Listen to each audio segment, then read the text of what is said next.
take ADD, I'm sure they'll be very happy to know that this was approved, and I think at some point we'll work with the city once it's manufactured to figure out exactly where on Hazel Street would go. It's not impede traffic or pedestrians. With that, pages, the next item for the agenda, the historic town of Maryville.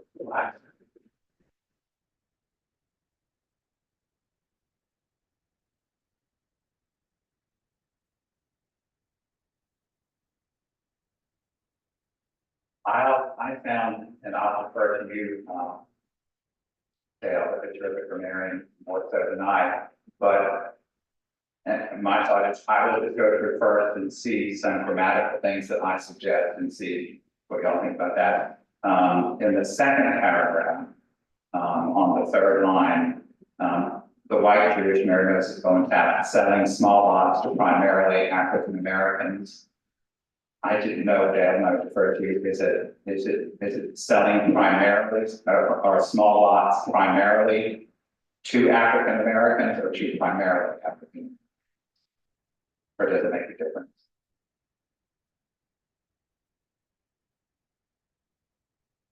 I think it's probably not make a difference. Then we can let this go. I also wondered if Black Apollo and Science in that paragraph should be quotation marks. If you bring it up, it really should be paying Black scientists. Yeah, what is it?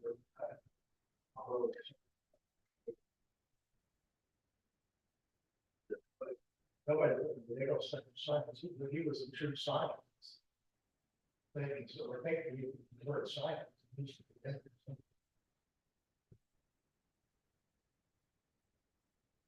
And you don't think putting that in quotes would work for it? I mean, would we refer to as the Black Apollo of science or just the Apollo of science? I know the biography calls him Black Apollo of Science, and I know Have to be a little quote. right. So the Black Apollo of Science should be in quotation marks. Right, one line before that. The name of Mary Rose put forward in town. Either plaque we approved or also that another thing we had investigated. Right. It's her age and the age on it. We should be consistent since that plaque. Good point. Very good. But I think getting this came after Yeah, she says so. And Kettings was her last marriage. Yes. I remember correctly that, yeah, that after she sold lots. So at half, she was selling a lot. And so since we're going in order, were there any thoughts in the first, were there any thoughts in the first paragraph, and maybe we could do a paragraph by paragraph, first paragraph, David? Oh, of course. So were there any thoughts for the first paragraph? We can still continue in the second. I see a few more. And Mr. Chairman, I don't think we need to vote paragraph by paragraph. Well, okay, I thought we discussed it paragraph by paragraph, I thought. For sure. Yeah. In the second, and I thought the next line, the town of Mary, I think should it be apostrophe S, the town of Maryville's majority African American citizens built churches. Or the town of Maryville, majority African American citizens. Currently, what it contained a majority of American residents who built certain churches and cities. So what was the wording? Sorry, David. The town of Maryville contained a majority of African American residents, citizens, who Or with the built majority, churches such as St. Paul. right? Or with the majority.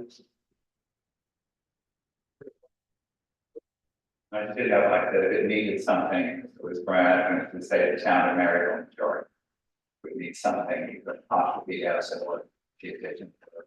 I think the addition of the apostrophe, that's Maryville would be the simplest Right, and we always talk that we want to use the least amount of words because people's attention span. Okay, so then we talk about an apostrophe after the town of Maryville. Do people see other issues in paragraph 2? Just a transitional question. First paragraph, we have the property being granted to the west. And then all of a sudden, next paragraph has there, the plan of settlement, we know reference that it lists, I guess, she's the owner, no indication if she became the owner. I don't know if that's excluded her own. That would make at least there's no confusion about a lot of these lines. But what I would argue is that we don't have an entire chain of title. You know, we're not necessarily saying that it was granted to the Lord proprietors and then it went, and then it went, and then it went. But let's say that. Right. So it seems like we're going to make sure we were real, you know, and that was the problem. We put that in her. Yeah, I mean, I would assume that if she's selling a lot, it's assumed that she owns them. Not trying to be silly though. Yeah, this says, in the one we did, the current says, she had previously bought the property, part of real implementation, and auction, February 1880.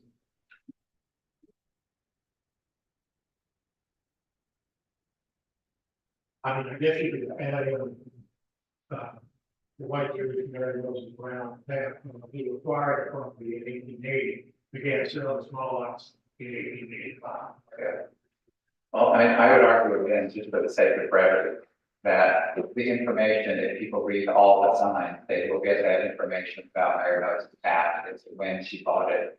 You know, I think what was a guiding principle of us when we went through these many signs, that we would not duplicate, you know, a lot of the same information. Unnecessary. Whatever. Yeah. And if you try on screen, Readability. and you turn it off again, sorry. For readability's sake, since I don't like large paragraphs, could you put a paragraph on granted for reader and then say the town of Maryville majority vote, make that the start of a new paragraph, and then it wouldn't change anything, it'd just be easier to read. Sure, I mean, anyone has. I do think spacing helps people, not like that. Do other people agree with that or on Peg's point of view, and what do they think of David's point of view about needing to insert that she owned the property? They don't. Can I ask that as a question? Are we supposed to know after we read this paragraph, which Mary this town is named for? Or are we still left one?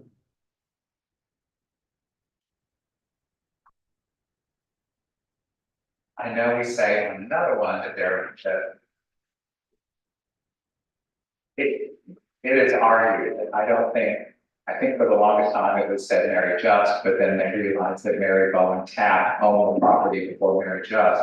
So I know in another of the plaques, one says about, and I can't remember if this one not, that there are 2 Marys did it, and that another one said that there were 3 Marys who did it.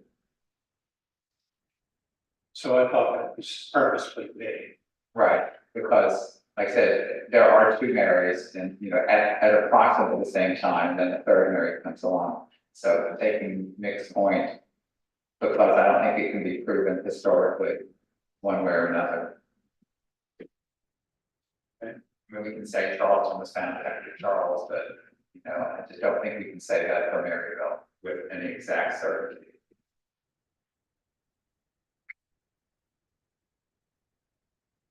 So any other discussion for, now we've got, I'll just say that the second paragraph. We'll make it into paragraphs. Anyone have any thoughts for the next paragraph starting the town of Maryville?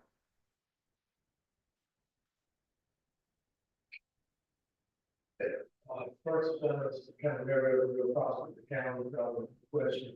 So, the question, each state of South Carolina, to allow the expansion of this area. It's supposed to be the question of the states of the expansion. Kind of following it, but too. How do we know it? And there, and next, The next sentence got some issues, I think. as the state requested, certified vote, another count, vote, we should have us to surrender the old charter of government, and we should accept, surrender, not ask this, Right, but should be accept the territory increases considered grants. Oh, I'm sorry, that's three. And then next one, under the new charter in Charleston County, they've already said they got a new charter, and it's in Charleston County. So I don't think it needs to be repeated twice. We had a space for that. Yeah, right, I mean, I thought it was so you can't that vote, so you're basically saying after the state requested the certified vote of the town residents on July 15, 1910. Comma. How did you phrase it, David? well, I need to vote, residents vote, to also say, county residents voted in the county. One of the old charter, and said. And new charter. Sorry. Would you mind speaking into the microphone? Yeah, you're right. Sorry. Can you speak into the microphone? Oh, I'm sorry. Are we talking about the first one? Second? No, we're talking after the state requested a certified vote. Of the town residents, July 18, July 18, 1910, town residents. And we put it there, so you can legally it the town residents vote, it should be, that's a thing. Because that's a plural, that's the town residents vote, which is unanimous. It's rather the old charter of Berkeley and accept a new charter in Charleston. Or you can change it and say, after the state requested certified vote, the town residents voted unanimously to surrender the old charter in Berkeley and accept. To me, that might seem better. I do think you don't need to say town residents twice in the same exemption. So if you left the date out, so you're basically saying after the state requested a certified vote of the town residents, you say on July 18, 1910, they voted unanimously, or Yeah, that's Okay. I'm people. or you can say after the state requested a certified vote of the town residents on July 18, 1910, the vote was unanimous to surrender the old charter in Berkeley County and accept a new charter in Charleston County. Okay, and so that makes it slightly shorter. And then you're saying you don't need the term under the new charter in Charleston County. You can basically just begin the next sentence, the town of Oh, Maryville. no, you say under the new charters. Okay, you don't need in Charleston County, saying, And Maryville would be possession. Right. Possession. right? And I'm gonna ask Diane Hamilton about that one, because one reason I'm late is I tried to go, you'll be pleased to know, Diane, that someone has stolen your book from the College of Charleston Library, which I was going to check out, or I had to go to special collection to try to photocopy the pages. Because, so do you have something to say on that? Yes, And you identified you, who identified something, speak. Diane Hamilton. First of all, because I'm not gonna get up all night long. I want to thank this commission for your patience and for literally bending over backwards many times over in order to please the community of Maryville, Ashbyville. Personally, I believe that these signage documents here should be historically accurate. That is my primary request. We keep turning in information and we give you documentation to support it, and I still see the same inaccurate information coming up again. By 1910, we are in Charleston County. We are no longer in Berkeley County. We sent the last time, I gave you the census summary, which showed in 1900 that we were in Charleston County. If you go back until after the Constitution of 1895, from that period on, we are in Charleston County. So to indicate that there was some change with Berkeley at this point in time, in my opinion, is inaccurate. And then the sort of wording, personally, I think the historians, the professionals should rewrite or edit this material and whatnot. It needs to be historically accurate, and as it's stated there, it is not. And it's misleading. So as I remember, it was in the 1880s that Berkeley and Charleston County became Right. borders. I know it's now presently in Berkeley County. Actually, it was taken off the map altogether, and put back and forth. But by 1895, definitely by 1900s, it was all Charleston County. So anything that happens after that is still Charleston County. Right. Who prepared it? So it's being submitted by the parks, right? By the city of Charleston Parks. I'm sorry, So it's, the plaques are being submitted by, that's correct. right, but I guess it was a community effort of people drafting. Right, and different people, and then people went forward and Right, edited it, but created my. Right. That's what had already been presented, so you got. so to keep you, and I don't get to the next, it's just since you don't want to keep getting up and down, Diane, Anderson, do you see any other errors of fact in there, so you don't have to keep coming back up? I mean, I thought we could maybe just move it through quickly that way. That was the main issue in this particular document. Yes. Okay, and one thing that I will ask, and see if you know what to do again. I tried to go to your book and I get the photocopy, the right one, right, about the size increasing, but I'm assuming I'm unsure about, talking about it being in, including, the next sentence to be including a territory or tract of land in St. Andrews Parish. I think it was always St. Andrews Parish. I mean, St. Andrews Parish was laid out in 1706.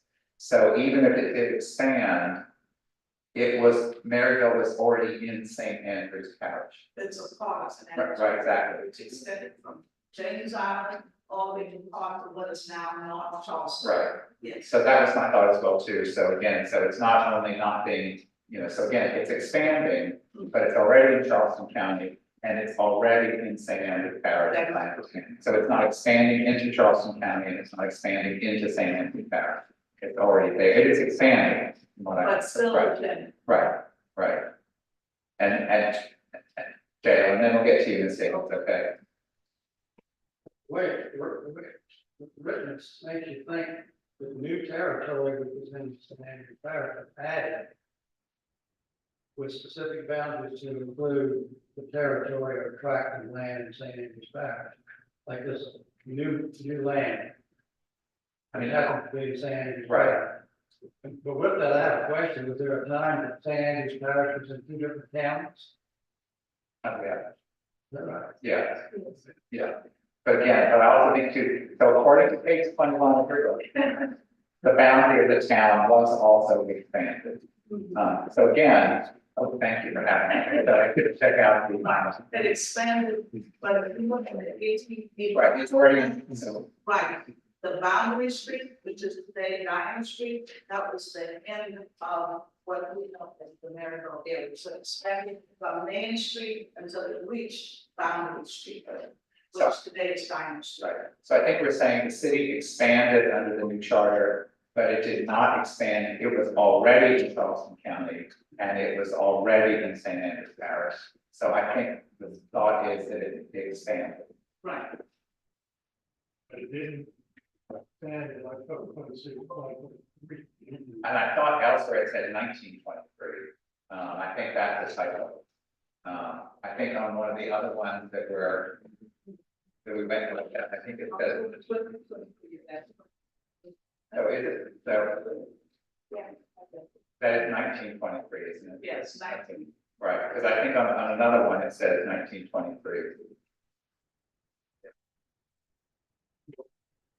So, Who's gonna rewrite it? Because I see, I hear what was said, but then I see this. I think that Nick, you. You need to look back. Yeah, and city council, there's a document that was presented and stuff that we have. It was notarized.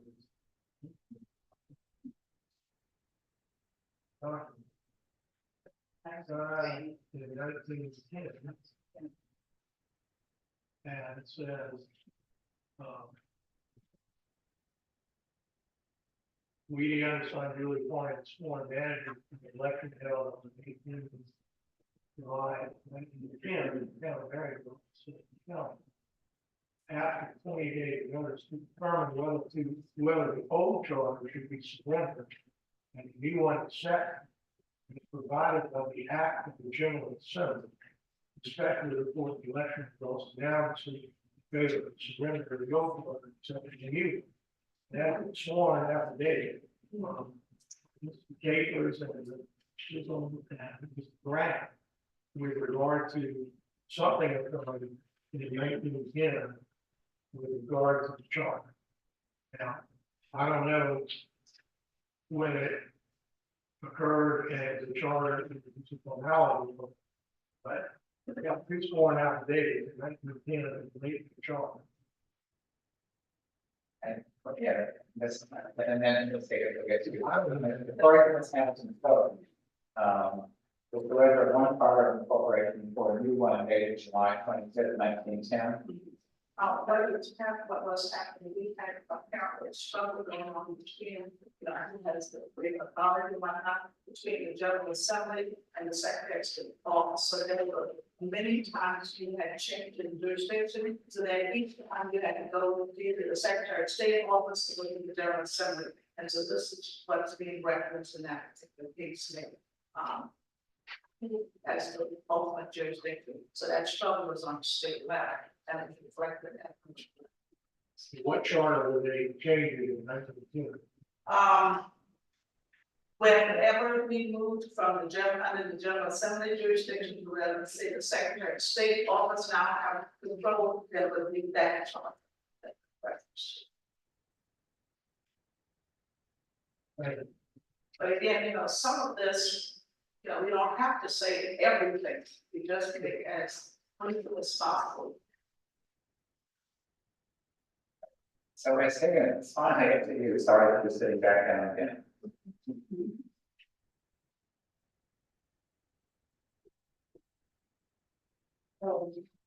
The documentation for this information, the documentation for this information, and it is official documentation. It was received from the South Carolina Library of Archive and History. And so that's the documentation of it. We're speaking from, and we have copies of that. I have the official copies. I told you when I was going to copies for you, I didn't hand them out. I didn't know whether it was appropriate or not. But it's the same copies that you have, it's in a larger form. And it's the copies that was actually that was from right there. That's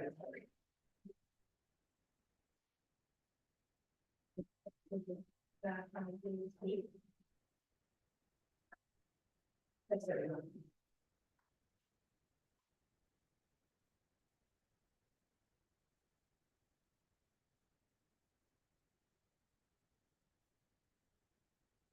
If you have the same copy, okay,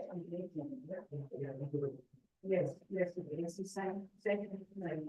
Because that's just the party which it came from. The library.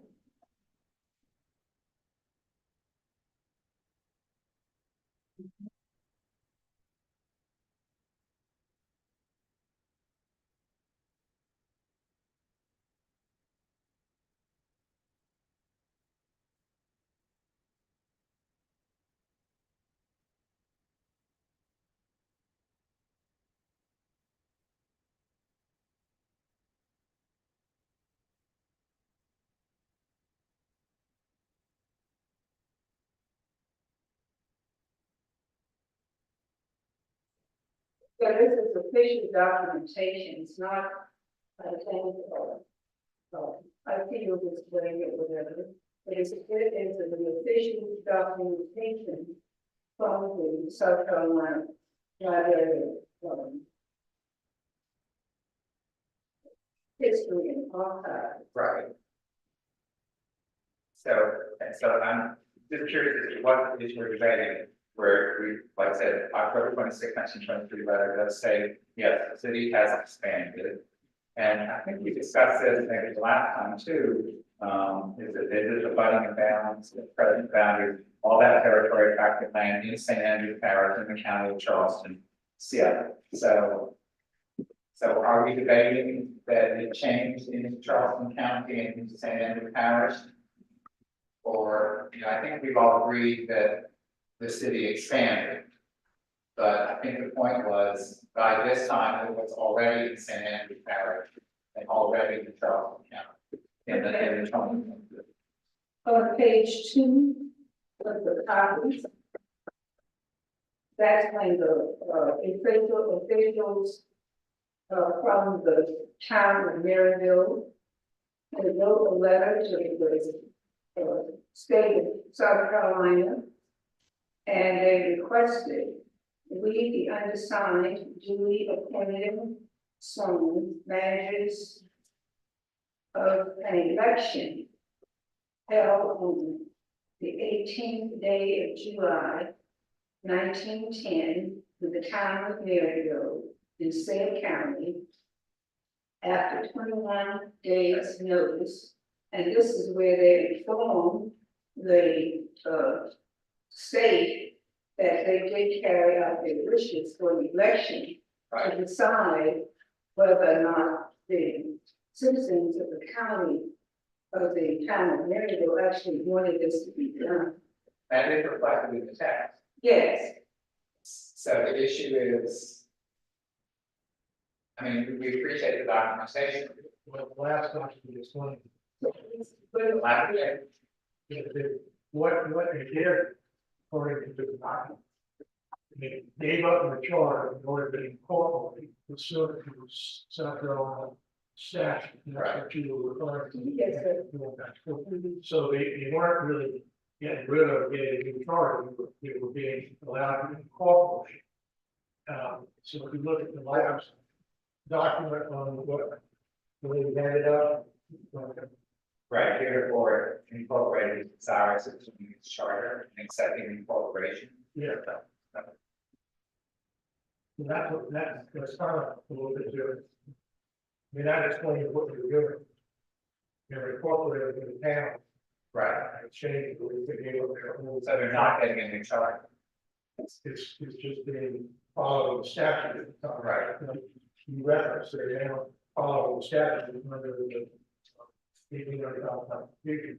Right, and that's, if I may interject to amplify, what we say, the Constitution of 1895 changed the legal landscape of incorporated municipalities. And at the same time, the town of Moultrieville was divested of its town charter for a similar reason. Because it was, the previous charter was not compliant with the state constitution of 1895, so it had to be divested. So similar things happened here. So my takeaway from this is that paragraph 3 is, there's nothing really material in it, except that last line, that there was an addition of some territory. So I think that the transition, the surrendering of one charter and the creation of a new charter in 1910 is a legal Maneuver so they can be incorporated. well, under the existing state. So I don't think that's a big event in the history of the city, I mean, of the town. Right. Because it was happening in other places, and, but what's more important, I think, is there was the addition of some territory, which we don't really learn better. Right. So that's my opinion, that there's, perhaps it's belaboring that point about the 1910 charter switch, when really it's just a technical formality. Is that makes sense? well, that gives out the market too, but one came much later than that. This other thing. So,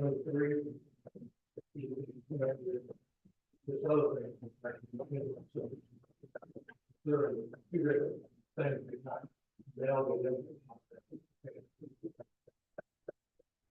And so then what I would leave up to the committee is, do we want to rewrite by committee, or do we want to take notes of how it should be rewritten and then represent it? I mean, there are motions, but again, so if one wanted to follow that, then we could also take notes of what needs to be rewritten. And then again, as we've all discovered, revising by committee is not the most expeditious use of time. Whatever you want To the commissioners, the main point that's trying to be expressed here is that the town of Maryville grew, expanded. But that's the condition that we want to share with this, and the kind of documentation of the history of the town of Maryville. And we try to use the documentation with the factual information that it has to express that. Now, if we need to go back to the South Carolina History Archives and ask them to interpret this for us, we want maybe to take the bishop up there, make an appointment and go and ask them to help us with this. But that's the only purpose, is to show that the town of Maryville grew. It made progress. It expanded. And I agree that that's an important thing, and this paragraph should focus on that. And I think that to a certain extent, the 1910 recharter is kind of a red herring. And so, and it could be mentioned, but in a much briefer way. And then focus more on the expansion. Right, I mean, you could say, after changes of charters in whatever, and incorporation, and the town continued to grow and prosper. So that's the main point that we're trying to make in this paragraph, using this documentation. Now, if we need to change it around to get that point across, that's okay, that's acceptable. But this is what we work with and trying to express that. You're not trying to change history. You're just trying to state what it was and what happened, and to give the town the credit of its growth and expansion. And that's the key thing. That's what we're trying to express. And then we have in the next paragraph too, talking about, again, the first sentence, for 50 years, Maryville prospered. So are there thoughts about that particular paragraph? Anything needing to be rewritten? Is it clear the way it is? Next paragraph. Yeah. The only thing that I wanted to say, the language that quotes was exactly the same language that we approved by Thomas Hall, except the quote is different. In other words, if you go to what we approved earlier, it would say,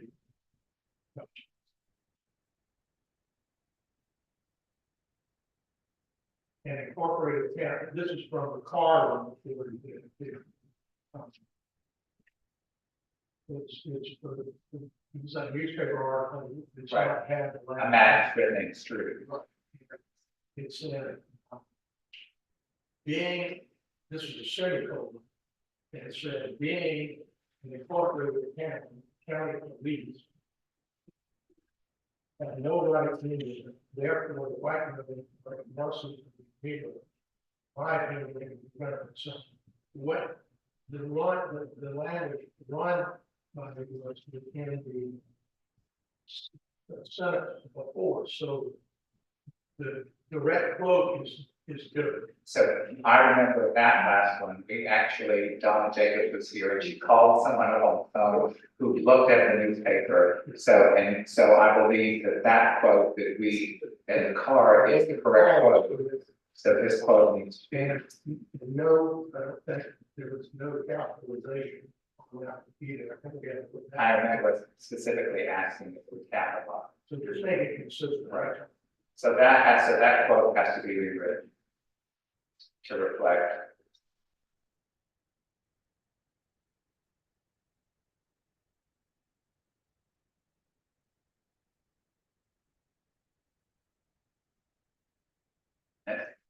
I just noticed something grammatical in the last sentence of the final paragraph, and then you sentences, original family continues to live here.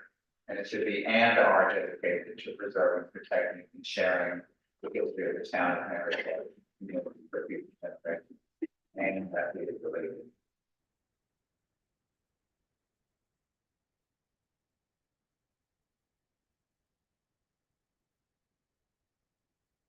So allow me to summarize what I think have been the points for the rewriting of this, and we can go back to what you said as well too, David. So possibly inserting that Mary Bowen have to own the property, putting black Apollo signs and quotation marks, breaking it into 2 paragraphs, the town of Maryville, apostrophe majority. I do think the next paragraph is the one that we think needs to be rewritten, having the same, all that information in there, but maybe make the point that Maryville is changing and growing. And maybe just saying that in less words, also basically saying, that it's growing, but it's already in Charleston, removing the idea that it's moved into Charleston County, remove the idea that it's moved into St. Andrews Parish, because it's always been there. We've talked in the next paragraph about getting that quotation correct, to make sure that it is correct. And then the insertion of a word in the final sentence in the final paragraph. Any other thoughts, Robert? And the green light, please turn on the microphones because we're being recorded. I don't think I was here for the first one was. Sorry. It's both on, I was thinking if we're gonna look at it too. Mr. Chair, we did have a presentation for information only for this second person. We have not discussed this for prior. But let me say this, I think what's missing from this thing is the most famous person who came out of America was Ernest Edward Justice, who was really an internationally famous biologist. I remember when his book came out, they used the term black Apollo of science. There was a book published. When I said 10 years ago, I thought in the 20s. It was in the 80s. It was in the 80s. Oh, 1980. 30. Oh, yeah, just know, Sarah. But yeah, I know, I remember when the book came out and I ordered it, because it was such an important, he's such an important figure in science. I mean, he's an internationally known, Right. biologist. It just seems like there ought to be more to it than his mother was a big deal. But, yeah, and maybe because we have this meeting, Robert, is, I think when we did have the presentation, it's a big park with plaques throughout of it. So there is one place on the history of Maryville, and then as you'll see on the agenda too, there are sign after sign after sign of historic persons of Maryville. And Mary just gets her just rewards. And I can't remember, so then, yes. But So, whoever shows up to look at it, but they don't find Dr. Justice.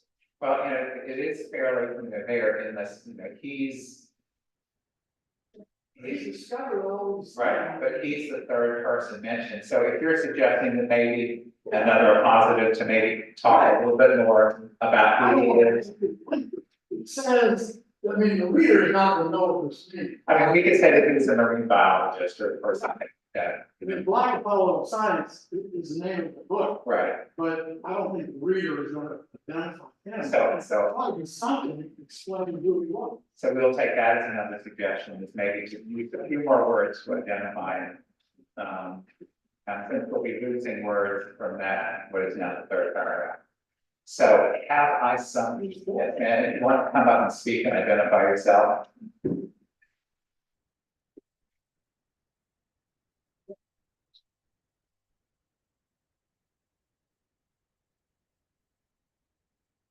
Good afternoon, good evening, everyone. I'm curious about you. I feel, I'm hearing your name, and Ron Yeah. was okay, but, the point is well taken about, Mary Jess's son. But this is about, the Maryville, the town of Maryville. Her son was just a child during the time. And, so I don't, and just my estimation, it's not appropriate for us to put all this information about him, because this is really not about him. This is about for Mary's, the town of Maryville and what his mother did. I mean, I think what we've mentioned about him so far is more than appropriate in our estimation. And I don't think that we need to expand and add anything more about him, because that's taking a space that we need to focus on the town of Maryville and the importance of that. That's just, well, just, yes.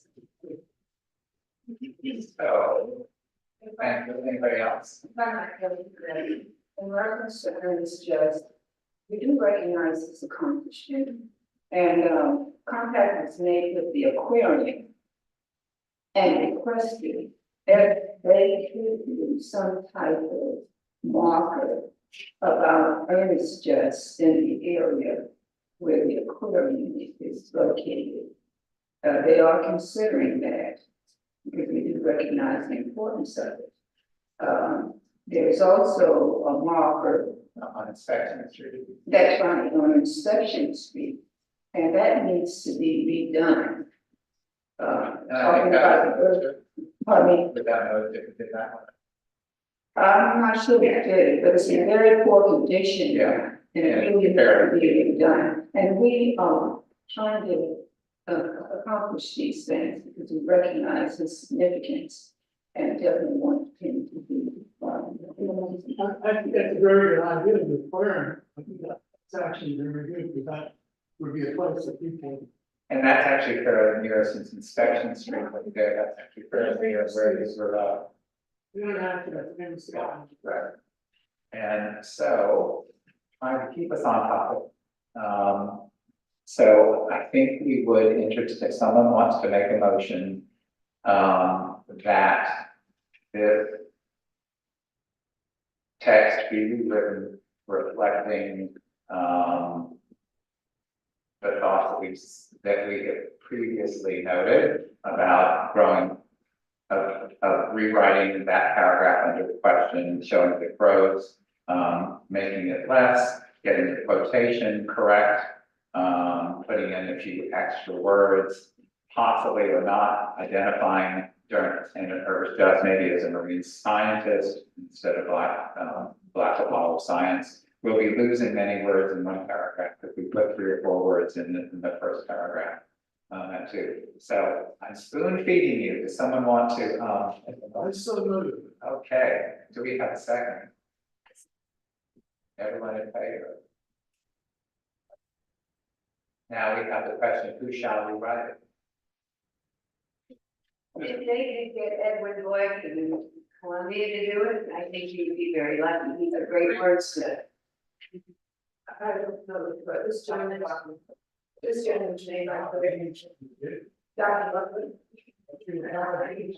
Okay, this one,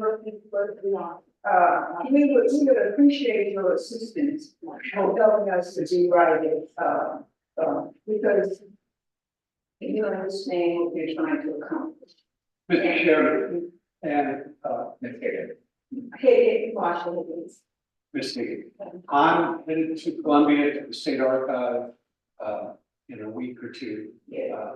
And I would be happy to volunteer to look up some legal documents to try to make the best of paragraph number 3 here. Yes. Settle the issues and dates and report back to you a concise summary of things. And, thanks, Some suggested on we appreciate it. it. Yeah, I'd be happy. Okay, thank you. And then thank you, Megan, for the time. My sister, got this information, based on my mother sending her there for that library. Let's find out about that and see. That's what we thought of Deadline, Nick, I'm not sure if you're going to want to run it by the committee first and then tell us, but in about 10 days. So if we can get it, before we do it again, it'll have to kind of take it before. Okay, great, thanks. Okay. Somewhere my agenda is buried. So we've done number 1, number 2, Mary Ellen Green Carr resubmittals.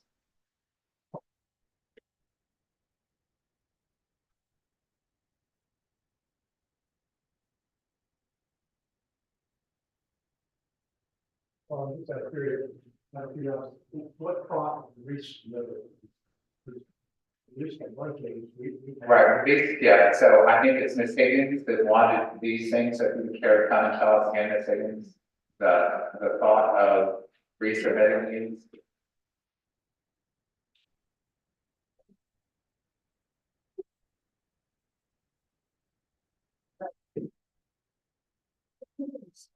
She can explain it best, in terms of the vision, so the things that were requested by the family. Call. It's like that. I'm delicate. We, I avoided it because of it was so confusing in the beginning, initially as to what it was saying, that we just really wanted more clarity as to who her parents were and who she was then coming into, Maryville. The only thing that I would like to add is a marriage certificate of service. And it says 1898 on this document, and it was actually 1897. Other than that, my sibling all got together and thought that this would be a better way of how we would like her to be explained as who she was. So is it basically grammatical or is it? Basically grammatical and just the flow. But are you now saying also too that we can change the date from 1898 to 1897? 1897, correct.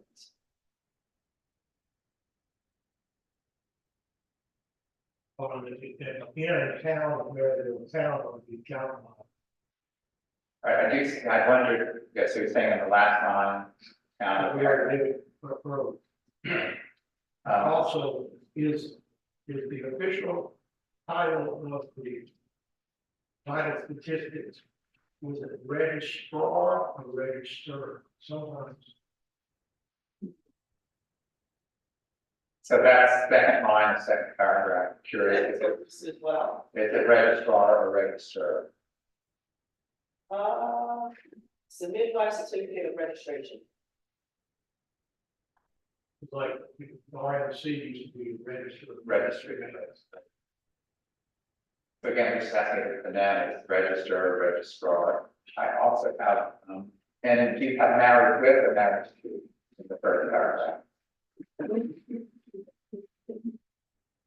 We came to the town of Maryland in 1904. After her marriage with Thomas Tobias or to Thomas Tobias?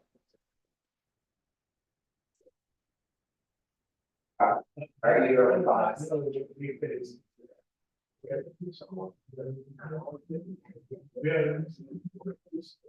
So again, that people don't have, it is a question. And so you're saying we can change it to 1897, but we still don't know whether it's registrar or register. I have the documentation, if you want to take a look at it and maybe And that could be the title of the person, right? You know, is she the registrar of birth or is she the registered? Or the register by the certificate? And I know Ms. Hamilton, you're about to have a list of officers. But I feel like And the documents that shows that, I'm sorry, we just trying to gather this information because we need to question. Right. And we just got this recently, but there is, on the next sheet. It talks about the duties and responsibilities of the midwife. Right, but so we're actually basically just talking about the registrar of vital statistics. And I get that, but is it, and I think, you know, this is it register of vital statistic or registrar of vital statistic? Again, that's what we're asking. If we I can- have this document I'd like to share. I have I'm not challenging Mrs. Carr's duties or signing off on death certificates of that nature, but I'm wondering who gave her the authority. When I say that, but it comes from the town of Maryville, first, I don't have the documentation for that, but I have her signature on Mr. Milton Grant's death certificate of 1935, which was during the time of the town, and her name is here, Mary Carr, and it's registered. You can see a little better than I can, so at the bottom. You can see that it's registrar. But this is 1935, so that would be It is during the registrar. time. It says registrar also. Right, and that's what it's on, so it's like- So, That's the registrar. This is the minutia. so my question would be, she served as the town of Maryville's registrar of their vital statistics for the state of South Carolina. Yeah, that's the 1949 accident. We are talking about the town. We don't have documents that says she served in there for the town. She served as the state of South Carolina. She gave her the. So, Mr. Chairman, I believe registrar is an office Right, for a person, that's their job description. right, And the register is the, right back, so we aren't, but the other part, again. So we might have that one answered. I would say in the second paragraph, even after the United States Congress passed the 15th Amendment in 1870, granting the right of citizens, I think you need to say black citizens or black men, or because I think that's unnecessarily vague. And it's, you know, you see that?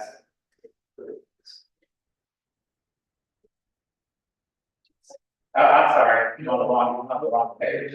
I put the page, sorry. Yeah, sorry. That next one. The one thing that I do, again, in that same paragraph, before the yellow, she served as a nurse in Charleston County for many years. And then the final paragraph says, he and Mrs. Carr delivered many babies before African Americans were allowed to be served in the Charleston area hospitals. So I didn't know if that was. So she could serve in a hospital, but she is an African American woman, could work in a hospital, but African Americans could not be served. So, but she served as a nurse in Charleston County, but not in hospitals, is that the area? Is that the thought? Okay, just want to be clear on that.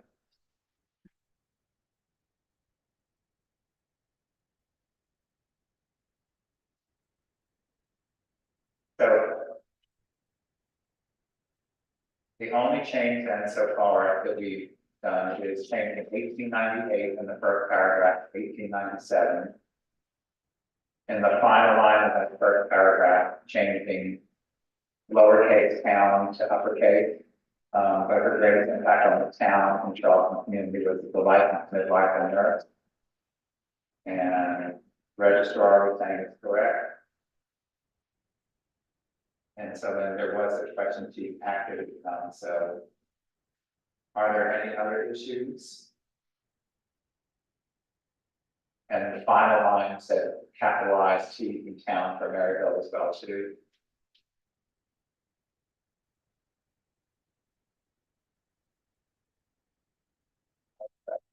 other issues.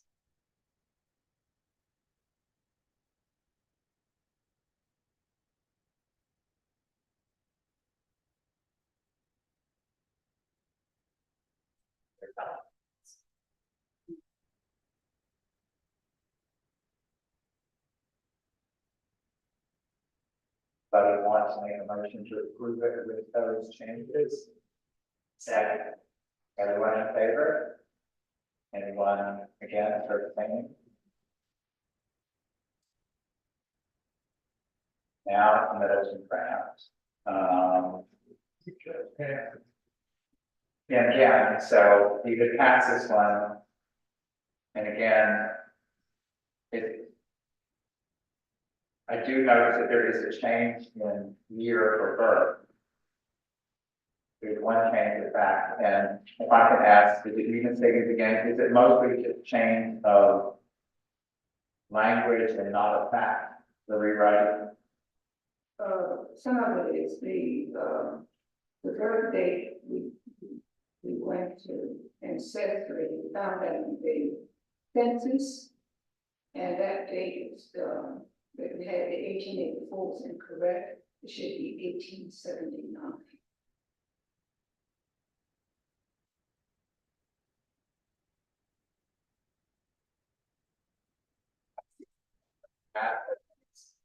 In yellow, first paragraph. Mayor Grant was one of the mayors after the, right, because after World War II, it said basically, right, I mean, because again, we realized that in 1923, it's not including land, you know, and it's not, it's already in Charleston County, it's already in,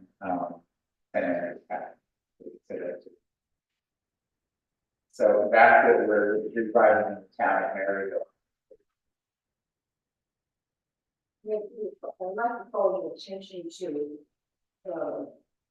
it's in your packet, the rash key. This thought came from Diane Appleton's book, where she listed the information she had about the mayors and elected officials of the town of Maryville. The Middleton Grant, the person who was elected before Middleton Grant was Robert D. Mitchell. That was in 1923. There were annual elections in this town of Maryville. The next note was Middleton Grant, 1926. So that's a 3-year, where there's no documentation of who was mayor. And then Middleton Grant was elected, has here 1926.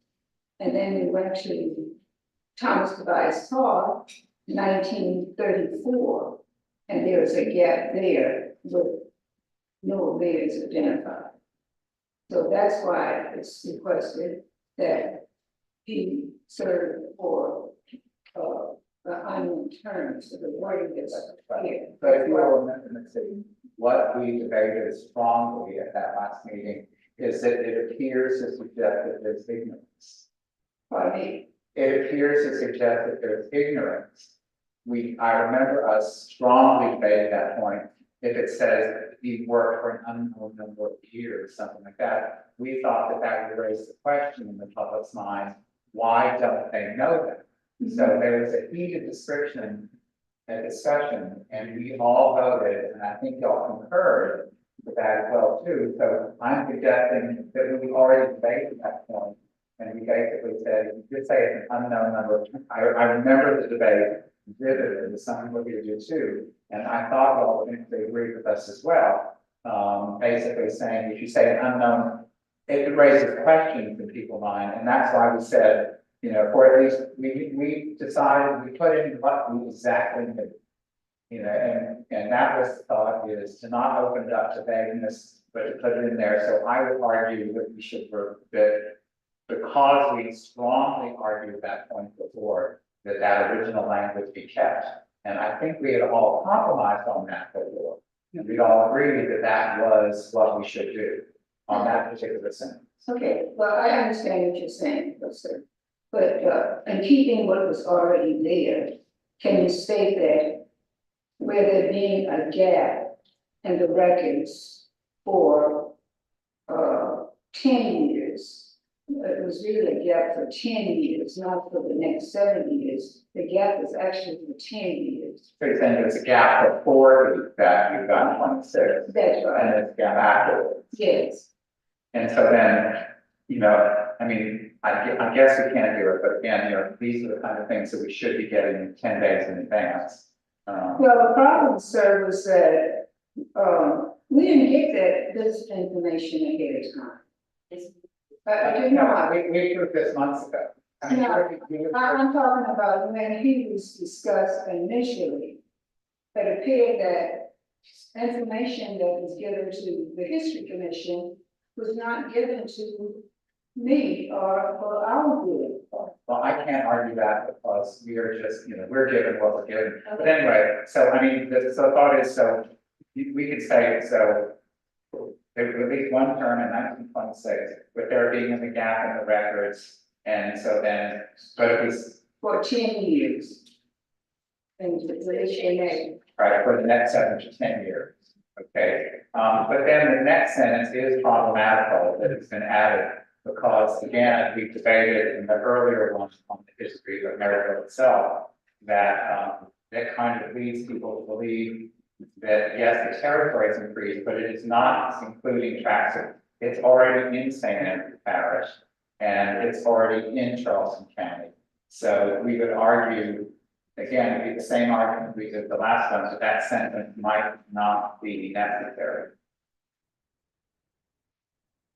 Because the increase in territory comes about 19%, doesn't it? okay. Well, I think with the research that we find, that would help with that statement. That's the same issue. Right. Mhm. And then I would suggest in the next paragraph, after I was saying before, even after the United States Congress passed the 15th Amendment in 1870, granting the rights of citizens to vote, that to me is unduly vague. It's actually granted black men the right to vote.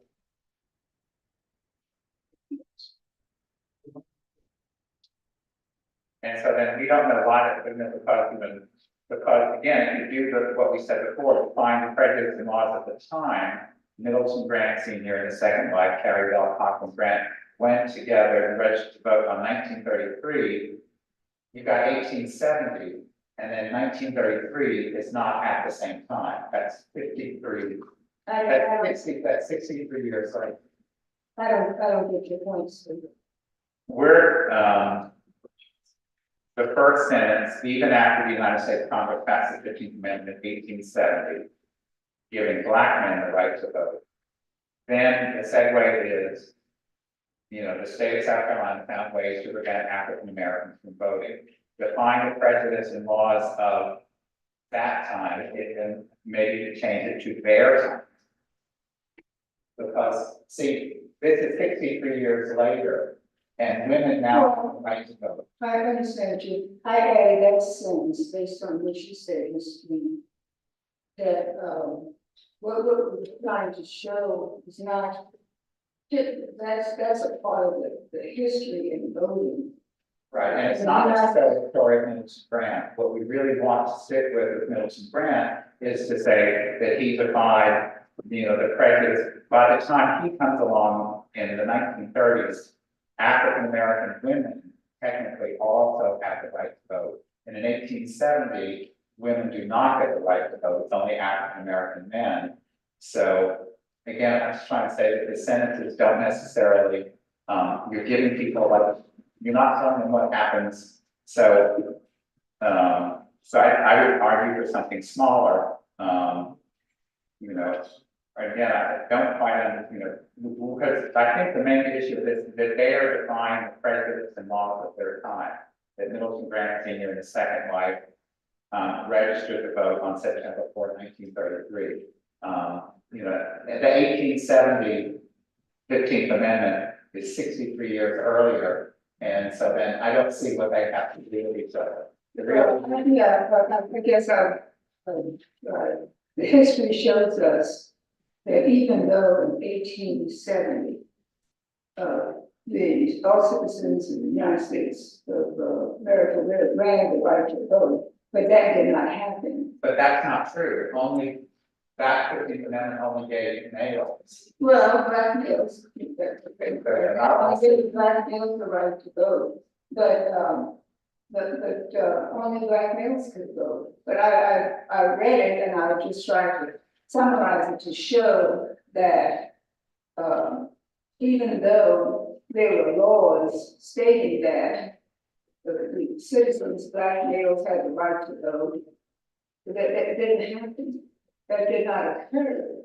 But then in the next sentence, we have a black female voting. People who don't understand US law are not going to understand, well, I thought only black men could vote. And now all of a sudden. Well, change that to black men, but what I was trying to show when I studied it, is that even though these voting laws were in place, they were not carried out by many states in the United States of America. There They were, were not carried out.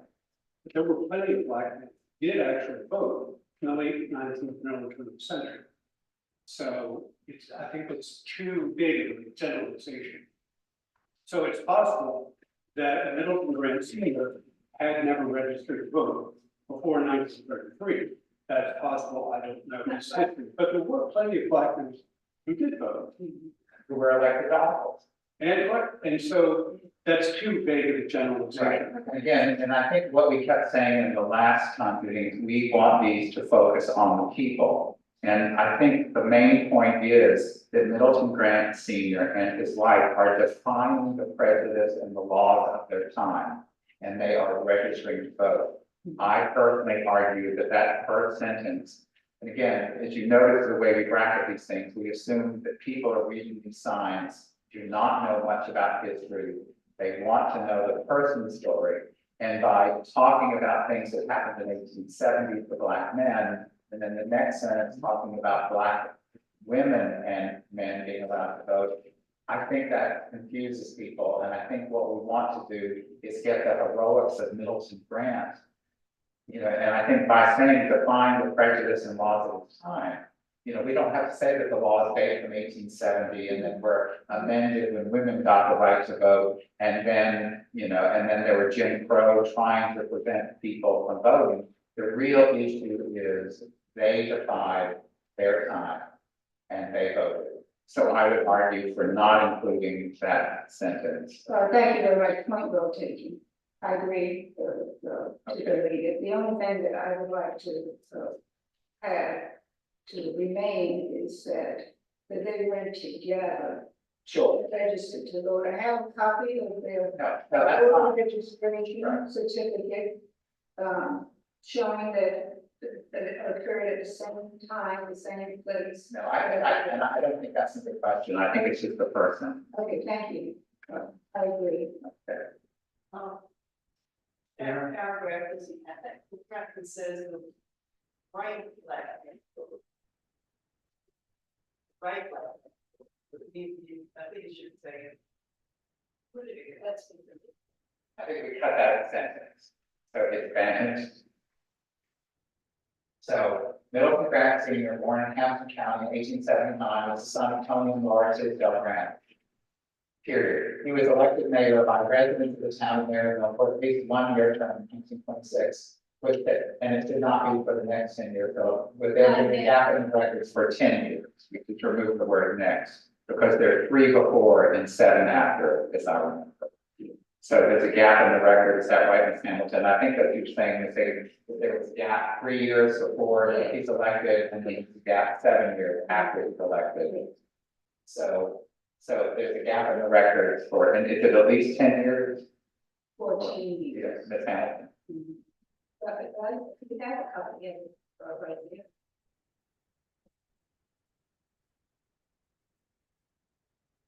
And referring to that chart and the fact that we have maybe 6 persons identified as mayors, there is no hidden message there. I sent, finish that.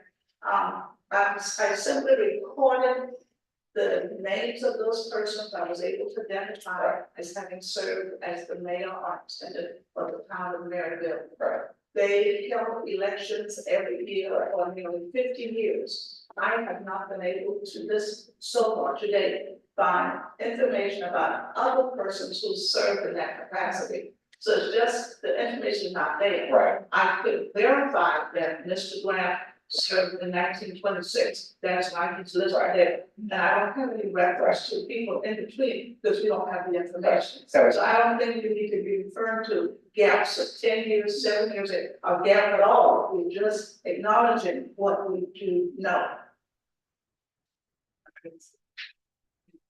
yeah, I think what the way we argued last time was is to try to explain to people as to why it seems so vague, but we know we just served for at least 1 year. People would ask, well, don't they know? And I think we put that phrase in there, explaining to people, that's why, because there's a gap in the record.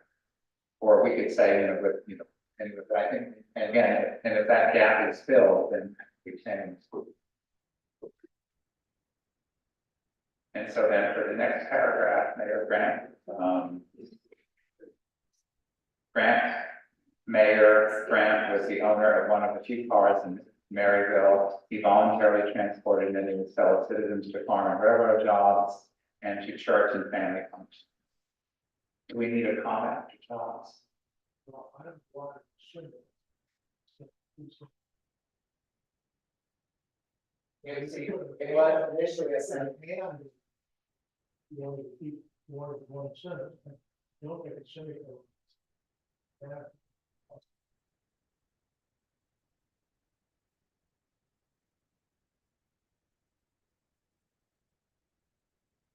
One sentence, you can say the owner and. was the owner of one of the few cars in Maryville and voluntarily transported many of his fellow citizens to farm and railroad jobs. And then do you need the next? We had it, just 2 sentences, I don't know what to do.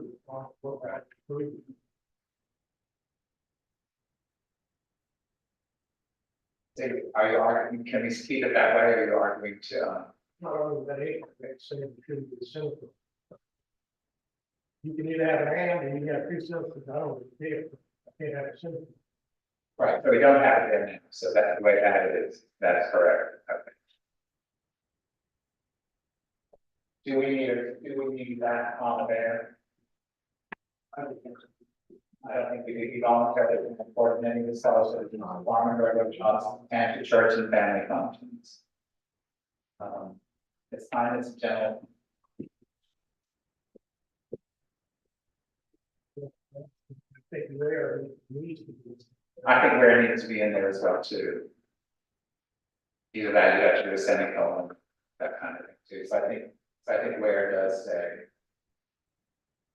You're going to scratch and move on the place. Pardon me? Can we hear you? You're going to scratch and move on the CV. Right, so Mayor Grant, right. Thank you.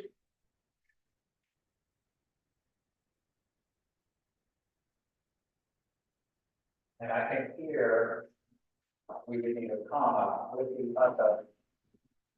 Because later on, the village grocery, next to his home, is that correct? So right, is he owned and operated 2 grocery stores, one located in the Charleston community of Springfield, with the other, village grocery is how it's referred to in next paragraph. I guess a comma after grocery, correct? Next to its own, the Asheville area on Main Street.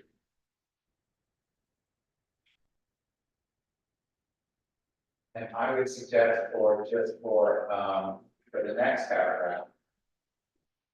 So Mayor Grant, I should say married first, or first married, Sarah Baldwin Grant. There were no children of the city of Village Grant Senior and carried out Hawthorne Grant dates, Colin and Danny were married in 1924. They had 4 children.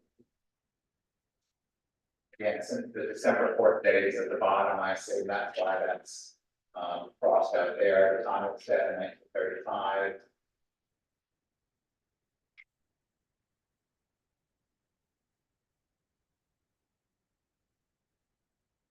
Then, if we're getting out there, it would have to be apostrophe S.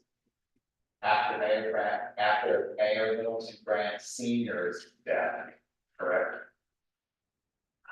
Apostrophe S.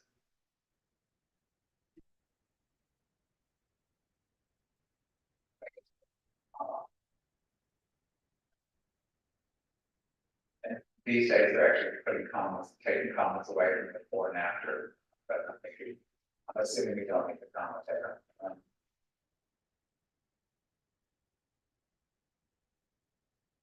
So that's how I would. Don't go back to December 4 needs to come out of paragraph. Right, we take out. And provided. Thank you. And so, shall we read it all through? We can put it all up on the screen, Philip, if we read it all through, then maybe. Good. Mayor Norton, okay, Middleton Grant Senior, born in Hampton County in 1879, was the son of Tony and Laura Tisdale Grant. He was elected mayor by the residents of the town of Maryville for at least 1 year term in 1926, with there being a gap in the record for 10 years. Defying the prejudice and laws of their time, Middleton Grant Senior and his second wife, Carrie Bell Cochran Grant, went together and registered to vote on September 4, 1933. Mayor Grant was the owner of one of the few cars in Maryville. He voluntarily transported many of his fellow citizens to farm and railroad jobs, into church and family functions. His kindness and gentleness to people in the town of Maryville and Hampton County earned him the nickname Babe. Mr. and Mrs. Grant were married at Springfield Baptist Church, where he served as a deacon. Or we could say maybe where he served as a deacon. So we could cut out his church.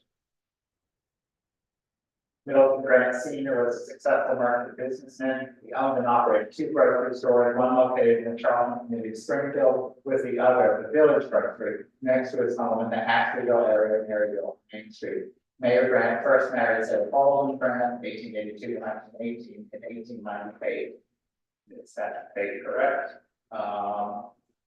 There were no children of his union. Middleton Grant Senior and Carrie Bell Cochran Grant, 1904 to 1970, of Colleton County, were married in 1924.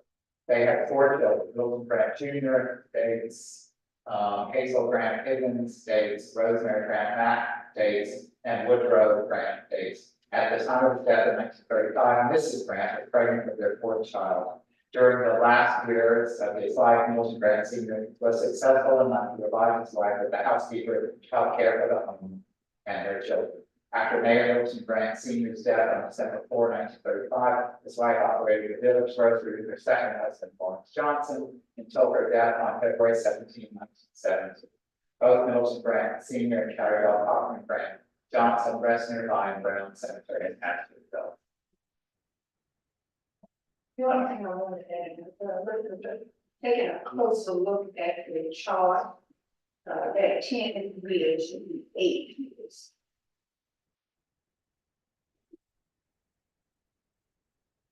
I think that's correct, Lieutenant, but that's the chart from your book. Yeah. About the number would be. Yeah, if we just say a number of years. Yeah. So sorry, Philip, That's, it does minutes, it's 26 and then, was 1934, that's right. and are there any earlier ones or any later ones? There are 20 some, so I think we need to say a number of years. Because it's only 10 years in that period, but then there's many years before. So is it possible we could just do like for instance, say 8 years? No, I think that would be for a number of years, because apparently that's only a part, 8 years is only part of a much larger thing. There's 8 years around this time period, but the whole time period.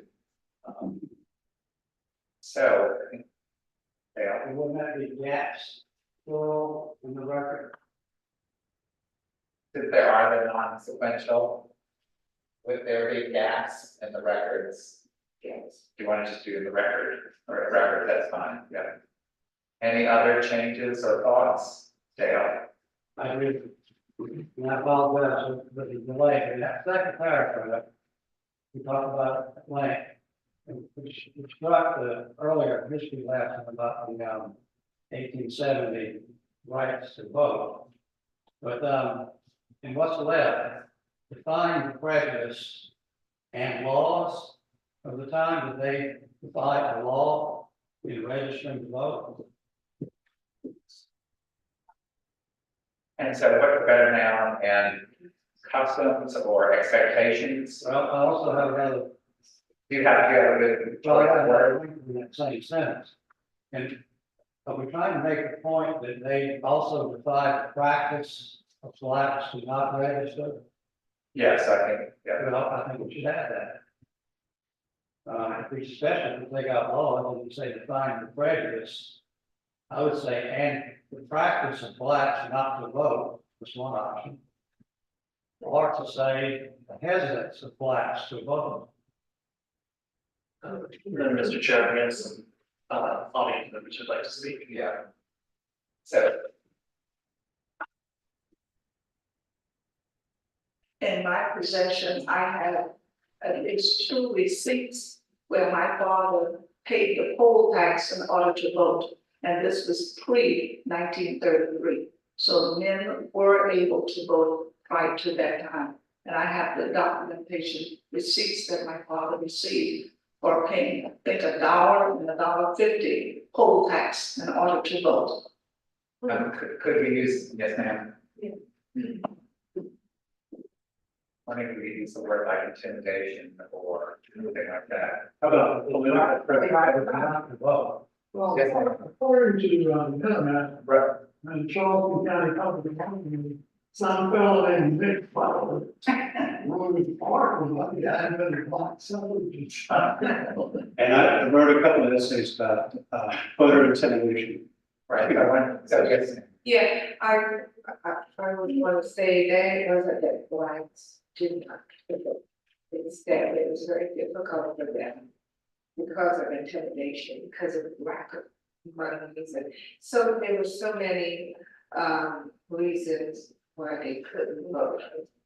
So it's like, not that they just didn't vote because, they didn't want to vote. You have to look at local incidents instead.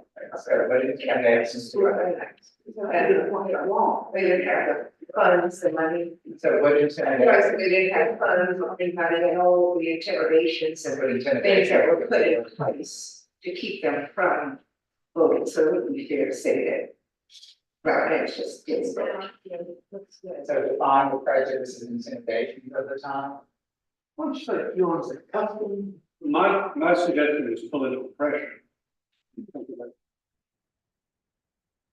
Pressures, even, or And then the economic costs, because $1 was quite a bit of place, it was not farm, those things. Well, it's really right.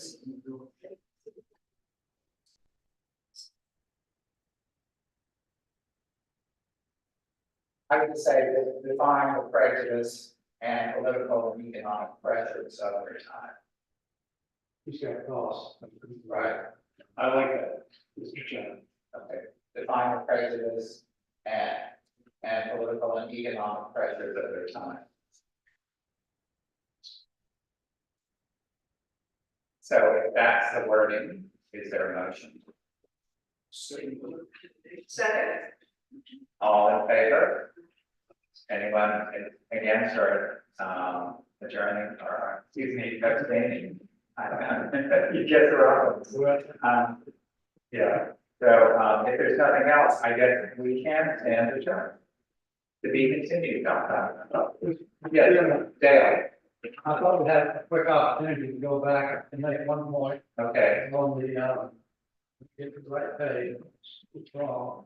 Did it start down in Maryville? right, I think it's at least important for us to know that in the handout, the family picture of Miss Just includes Ernest Everett Just. All right, yes, as a child. Yeah. all right, I did not know that. I'm not saying that. No, we're not going to vote on anything.